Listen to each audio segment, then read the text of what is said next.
ઝઘડિયા તાલુકાના દુમલ્લા માલપુર ગામે એક યુવાને અગમ્ય કારણસર ગળે ફાંસો ખાઈ આપઘાત કરી લેતા પોલીસ ચોપડે ફરિયાદ નોંધાવવા પામી છે।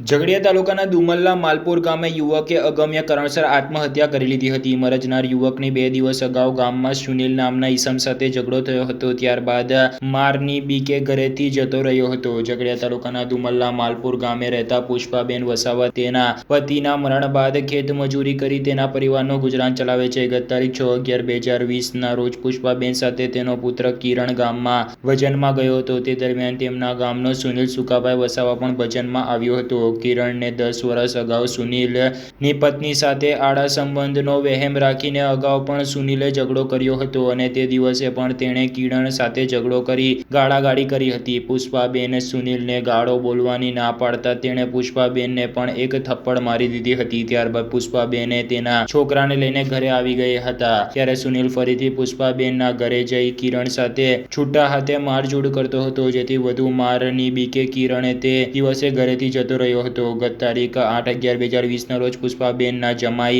ઈશ્વરભાઈએ તેમને જાણ કરેલ કે કિરણ ખાખરાવાડા સીમડામાં ખેતરના શેઢા પર આવેલ લીમડાના ઝાડ સાથે ફાંસો ખાધેલી હાલતમાં લટકે છે, જેથી પુષ્પાબેને ઘટનાવાળા સ્થળે પહોંચી ઝઘડિયા પોલીસને જાણ કરેલ હતી। પુષ્પાબેને ઝઘડિયા પોલીસમાં કાયદેસરની તપાસ કરવા ફરિયાદ પણ કરી છે।